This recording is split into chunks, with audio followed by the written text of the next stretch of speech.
स्वागत है आपका खबरें आप तक में और मैं हूं आपके साथ कल्पना चौहान। चलिए बात कर लेते हैं उत्तराखंड की।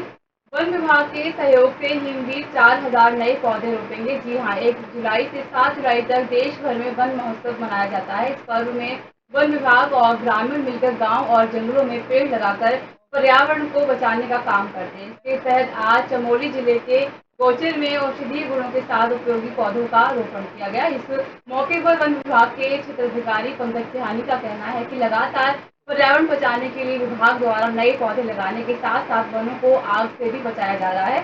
साथ ही आईटीबी के कमांडेंट एच सिद्दीकी का कहना है कि पेड़ पौधों से हमें कीमती ऑक्सीजन मिलती है। महोत्सव के तहत हमारे साथ जो है प्लांट लगा रहे हैं, और प्लांट लगाने का मतलब मैंने सीओ साहब से यही कहा था कि अगर हम प्लांट लगा रहे हैं तो उसको जीवित भी रखना है। तो यहाँ पर हम लोग लगातार गश्त करते हैं, तो इनके द्वारा जो लगाए गए प्लांट हैं तो हम आशा करते हैं और कोशिश भी करेंगे कि वो जीवित रहें और आगे जो है जैसा सीओ साहब ने कहा कि ये पृथ्वी के लंग्स हैं और ऑक्सीजन देते रहेंगे, तो इस तरह से ये जो है ये वाला पैच हम जो है इसको आईटीबीपी पैच के नाम से ही आगे से। जोशीमठ नगर का एक ऐसा सुदूरवर्ती गांव माना जाता है जिस गांव का नाम करची गांव है, जिस गांव में पिछले 2 साल से दूध की डेयरी खोल दी गई थी एक संस्था के द्वारा। आपको बता दें कि करची गांव में दूध की डेयरी खुलने से कई दूर दराज के गांव के लोगों को काफी लाभ मिल रहा है। यहाँ पर स्थानीय लोगों को गाय के दूध का अच्छा खासा दाम मिल रहा है, जिस कारण सभी दूर दराज के स्थानीय ग्रामीणों में खुशी की लहर देखने को मिल रही है। बता दें कि इस डेयरी में बद्री गाय का दूध शुद्ध मिलता है, जिस कारण यहाँ पर हर दिन काफी भीड़ भाड़ देखी जा सकती है। गाँव में बद्री गाय का दूध उत्पादन हो रहा है। यहाँ पे घी बन रहा है, 1200 रुपये किलो जा रहा है और दूध मिनिमम 80 रुपये लीटर तक जाता है। किसी का 60, किसी का 65, किसी का 40 और यहाँ पे 10 रुपये लीटर मठा बिकता है और 10 रुपये में A1 ब्रांड क्लास का A1 नंबर 1 मिलेगा और घी नंबर 1 क्लास का मिलेगा और यहाँ पे अधिक से अधिक लोग आने का प्रयास करें। धन्यवाद।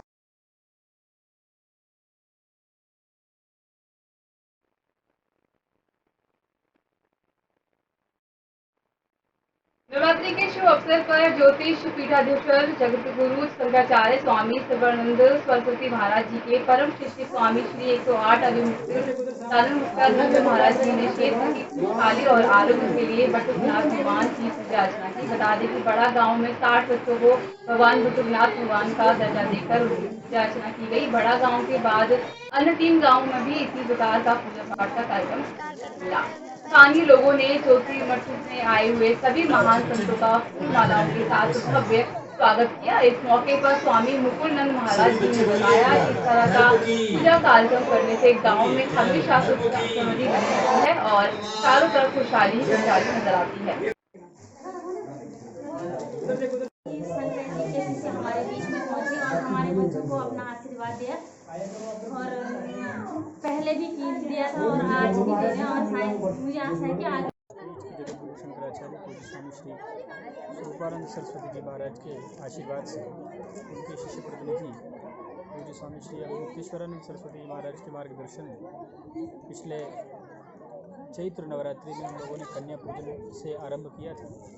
ये आषाढ़ मास की गुप्त नवरात्रि है। वर्ष भर में 4 नवरात्रियाँ होती हैं, इसमें से 2 तो प्रकट हैं और दो गुप्त नवरात्रि हैं। जो गुप्त नवरात्रियाँ हैं उसमें साधक अपनी साधनाएं संपन्न करते हैं, संपादित करते हैं। तो साधनाओं का क्रम तो पहाड़ों में लगातार हो रही बारिश के चलते गोला बैराज और गोला नदी में भारी मात्रा में पानी की साथ आने से हल्द्वानी शहर की आधी पेयजल सप्लाई ठप हो गई है।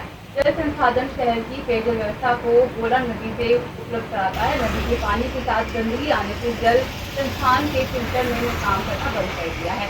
जिन जगहों पर पानी नहीं आ रहा उन जगहों पर टैंकरों के माध्यम से पानी पहुंचाया जा रहा है। जल संस्थान विशाल सक्सेना ने बताया कि जिन क्षेत्रों में पानी की सप्लाई बंद है उन क्षेत्रों में टैंकर के माध्यम से पेयजल व्यवस्था की जा रही है। जब तक गोला नदी का पानी साफ नहीं हो पाएगा तब तक फिल्टर प्लांट काम नहीं करेगा। पिछले 2 दिन से हल्द्वानी में और आसपास के शहर में काफ़ी तेज़ बारिश हुई है, जिसकी वजह से जो गोला का डिस्चार्ज है वो करीब 9000 क्यूमेक के आसपास चला गया है और जिसके कारण से गोला के गेट भी खोलने पड़े हैं और सप्लाई भी जल संस्थान को नहीं हो पा रही है गेट खुलने के कारण, और सिल्ट भी काफ़ी मात्रा में आया है जिससे कि प्लांट जो है वो चलने की स्थिति में नहीं है। इस कारण से जो है अभी पानी नहीं लिया जा रहा है। जैसे ही सिल्ट की मात्रा थोड़ी कम होती है, प्लांट में पानी लेकर के जो है पेयजल सुचारू कर दिया जाए।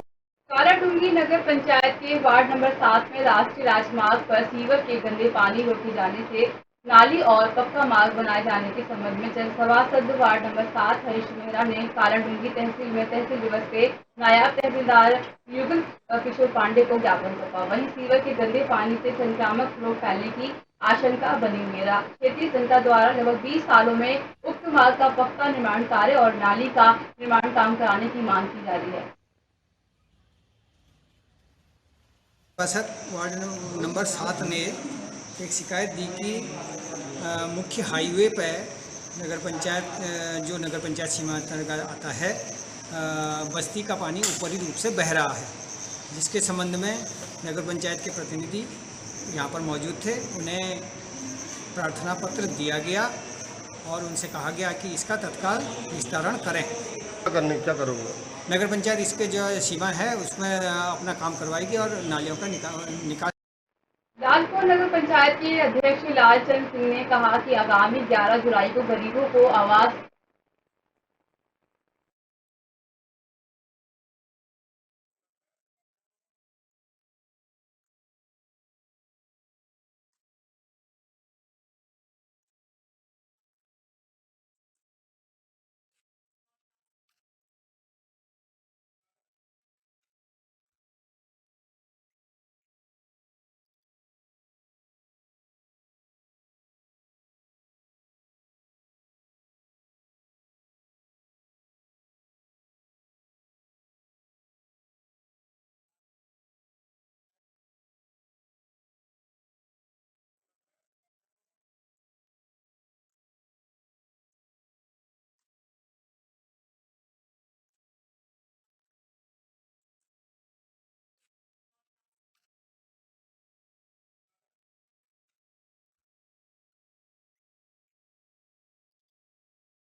केंद्र से आदेश आ गया कि आप इसको निःशुल्क नहीं देंगे, इसको आप किराए में देंगे, तो फिर हमें उस प्रक्रिया को चालू करना पड़ा। उस प्रक्रिया के तहत अब ये गरीबों को किराए में, सरकार ने तो डिसाइड किया था 1000 रुपया, लेकिन हमारा बोर्ड और बोर्ड के सहयोग से, जनप्रतिनिधियों के सहयोग से मैं उसे 500 रुपये किराए में जनता, हमारे गरीब जनता को दे रहे हैं। 12 तारीख को हर हालत में हम गरीबों को ये जो है आवास बांट देंगे। केंद्र से आदेश आ गया कि आप इसको निःशुल्क नहीं देंगे, इसको आप किराए में देंगे, तो फिर हमें उस प्रक्रिया को चालू करना पड़ा। उस प्रक्रिया के तहत अब ये गरीबों को किराए में, सरकार ने तो डिसाइड किया। उत्तरकाशी में ऑल वेदर 4 धाम सड़क तेखला से हीन तक बाईपास बनाए जाने के संबंध में जिलाधिकारी अभिषेक रोहला की अध्यक्षता में जिला सभागार उत्तरकाशी में एक बैठक हुई। 4 धाम सड़क परियोजना राष्ट्रीय राजमार्ग 34 के सर्वेक्षण एवं निर्माण की आपत्तियों पर जोरदार बहस हुई। गंगोत्री राष्ट्रीय राजमार्ग को यथावत रखने और सड़क चौकीकरण डबल लेन बनाए जाने के लिए जोर दिया गया। संघर्ष समिति अध्यक्ष शैलेंद्र मटुडा ने भ्रष्टाचार के आरोप लगाते हुए कहा कि सड़क बाईपास बनाने के पीछे धन कमाने की तरीके, धन की बर्बादी की मंशा प्रतीत होती है। पूर्व में सड़क पर 12 मीटर चौड़ा निशान चिन्हीकरण किया जा चुका है, लेकिन अचानक से नए बाईपास बनाने के पीछे कोई ठोस कारण नहीं मिला है। हजारों की आबादी, होटल व्यवसायियों जिन्होंने लाखों का सरकार की योजनाओं के माध्यम से बैंकों से ऋण लिया है, पूरी आर्थिक, सामाजिक, पर्यावरण नुकसान होगा।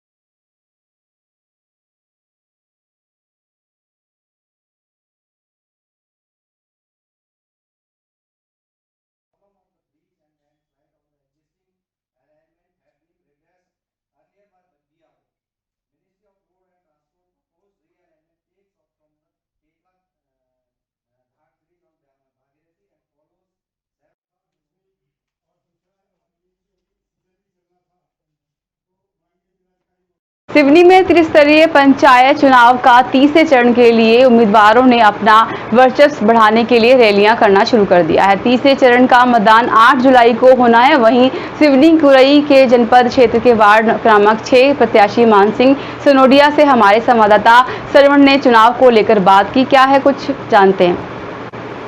आज निकली हुई है और इनसे हम जानते हैं कि जो पब्लिक के बीच में आए हैं किन उद्देश्यों को लेकर ये हमारे बीच में है और किन उद्देश्यों को लेकर ये काम करेंगे आगे। और सहकारी समिति, सेवा सहकारी समिति का अध्यक्ष, जब सेवा सहकारी समिति का अध्यक्ष रहा हूँ तब मैं क्षेत्र का दौरा करते रहा, किसानों से जुड़ी हुई सारी समस्याओं को लेकर के मैं काम करते रहा। इसी ग्राम खाकरा में या आसपास के 26 ग्रामों में मैंने देखा किसान ना ही गेहूं बेचने जाते थे और ना ही खाद लेने जाते थे, लेकिन मैंने घर घर जाकर के एक प्रयास किया और प्रयास करने के बाद में देखा तो आज जब मैंने स्टार्ट में सोसाइटी में अध्यक्ष बना था तो 2 से 4 ट्रक खादें आती थी। आज मेरे रहते हुए वहां पर 40 ट्रक खाद का वितरण हो रहा है, मतलब पूरे क्षेत्र के किसान उसमें जुड़ चुके हैं। लेकिन मित्रों, उज्जैन के महतपुर नगर निकाय चुनाव को लेकर महतपुर में वार्ड क्रमांक 13 से उम्मीदवार जावेद नागौरी ने जनता के बीच पहुंचकर समर्थन हासिल करना शुरू कर दिया है।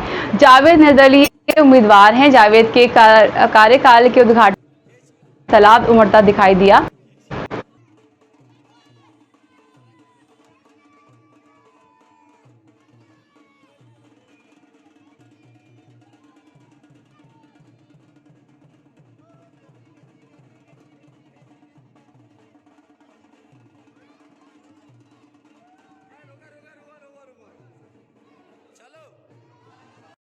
दक्षिण गुजरात में तेज बारिश होने का अनुमान लगाया जा रहा है। आपको बता दें कि अगले शुक्रवार को रेड अलर्ट होने के कारण एनडीआरएफ की टीम को तैनात कर दिया गया। 25 सदस्यीय टीम निचले इलाकों का अध्ययन करेगी, साथ ही एसडीआरएफ की टीम भी तैनात की जाएगी। मौसम विभाग ने अगले 5 दिनों तक राज्य में भारी बारिश की संभावना जताई है।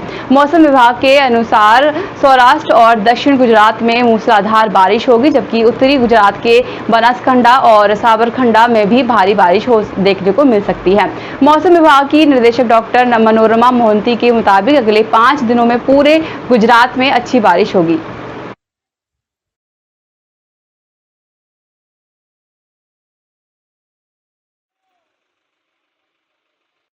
उत्तरी हरिद्वार में दूषित पानी की वजह से फैल रही संक्रामक बीमारियां। बता दें कि टंकियों को पिछले कई सालों से साफ न करने के कारण पानी दूषित आ रहा है। साथ ही पानी साफ करने की दवाइयों का भी प्रयोग नहीं किया जा रहा है, जिसके चलते लोग दूषित पानी पीने को मजबूर हैं। सामाजिक कार्यकर्ता सुनील सेठी के नेतृत्व में नागरिकों ने जल संसाधन के लापरवाही अधिकारियों के खिलाफ खड़खड़ी में प्रदर्शन कर विरोध जताया। वहीं सुनील सेठी ने कहा कि उत्तरी हरिद्वार में कई इलाकों में पानी की किल्लत होने के कारण लोगों को परेशानी का सामना करना पड़ रहा है। पानी सुबह और शाम से 6 घंटे के लिए आता है, जिसकी वजह से लोग दूषित पानी पीने के लिए मजबूर हैं।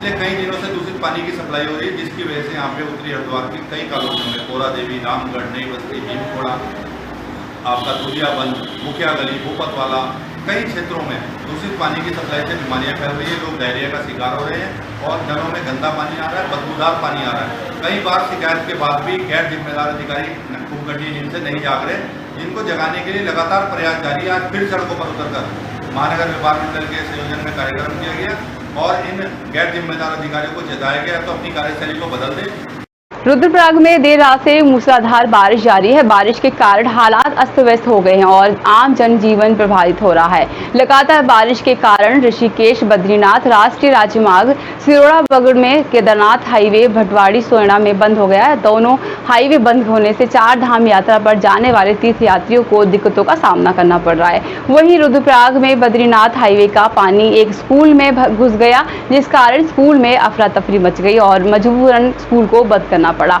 इतना ही नहीं, हाईवे पर चलने वाले लोगों को भी कई प्रकार की दिक्कतों का सामना करना पड़ रहा है। हैवी रेन की वजह से भी स्कूल में पूरा पानी भर चुका है, जिसकी वजह से क्लासरूम तक भी पानी चले गया है। बच्चों को उतारने में जाने में बहुत दिक्कतें हो रही है और ये इसके लिए हम समझते हैं कि एनएच रिस्पॉन्सिबल है। उनका ड्रेनिंग सिस्टम जो है सही नहीं लग रहा, सारा पानी पूरा गुलाबराय भराभर का पानी जाके स्कूल में आ रहा है। तो प्लीज़ जो ना जो भी अथॉरिटी है रिक्वेस्ट है उनसे कि ये इसको जो सही करवाएं ताकि जो है ना बच्चों को दिक्कत नहीं होगी। अगली खबर टिहरी से है, जहां जिलाधिकारी ईवा आशीष श्रीवास्तव ने एक सप्ताह पहले सभी अधिकारियों को अलर्ट मोड पर रहने को कहा था। उन्होंने कहा था कि कोई भी अधिकारी अपना फोन बंद नहीं कर रखेंगे और जहां भी जिस विभाग की जो सड़क है उसे जिम्मेदारी के साथ सड़क बंद होने तत्काल खोला जाए। लेकिन अभी जाग पुल से डोबरा चाढ़ी पुल के बीच सिराई के पास भारी मलबा आने के कारण सुबह 5 बजे से सड़क बंद है, जिसमें एक एम्बुलेंस में प्रसव पीड़ित महिला के फंसे होने की खबर सामने आ रही है। महिला की नई टिहरी जिला अस्पताल लिया जा रहा था।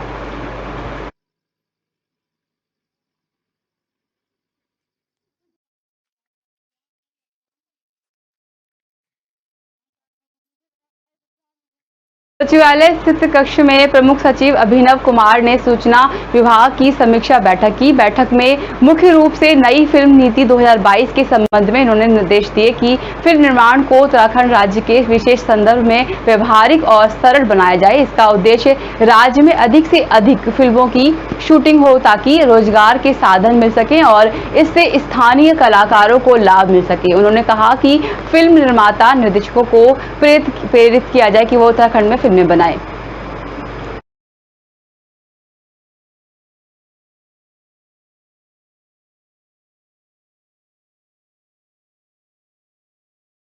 अल्मोड़ा जिले के जागेश्वर विधानसभा विकास खंड लगुड़ा ग्राम पंचायत के मंदिर में पूजन समारोह के दौरान मुख्य अतिथि जागेश्वर विधायक और मोहन सिंह मेहरा का ग्रामीणों ने फूल माला पहनाकर स्वागत किया।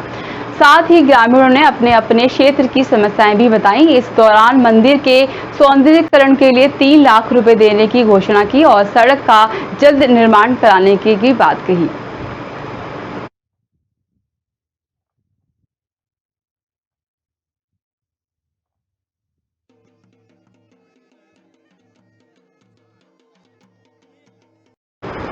अब तक के लिए बस इतना ही, बने रहिए हमारे साथ।